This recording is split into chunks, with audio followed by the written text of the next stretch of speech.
Hélène Garner, directrice des données et des études à l'APEC, l'Association pour l'emploi des cadres, et enseignante vacataire à Dauphine depuis une dizaine d'années dans le master politique d'entreprise et responsabilité sociale.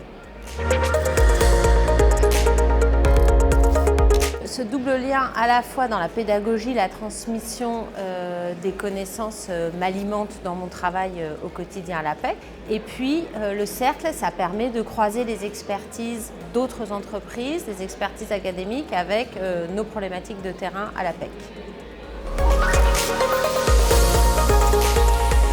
C'est un engagement financier d'une part, et puis en termes de présence et de participation à la fois aux réflexions du cercle, et puis c'est aussi une participation aux événements. On va notamment intervenir dans un séminaire organisé par le cercle sur les questions de transparence salariale en avril. Ce partenariat il nous permet de rester en veille sur les travaux académiques, mais aussi de croiser les expertises. Et ça nous alimente pour nos propres travaux d'études, puisque dans la direction que je dirige, on produit une cinquantaine d'études par an.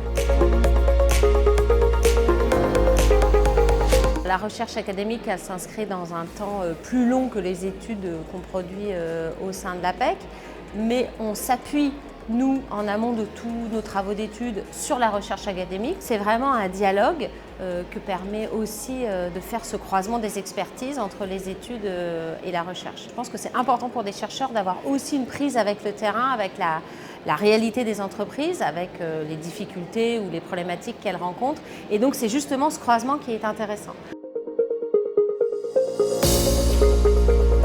À l'APEC, on a une mission d'éclairer le marché de l'emploi cadre, y compris dans une dimension prospective. On a publié il y a quelques semaines une grosse étude sur les perspectives de recrutement à horizon 2035. On travaille aussi sur les questions de transition écologique.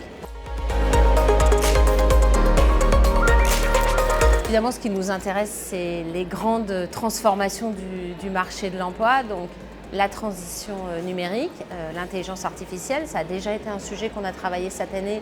On sait qu'avec l'intelligence artificielle générative, on peut avoir des questionnements sur son impact sur l'insertion des jeunes diplômés.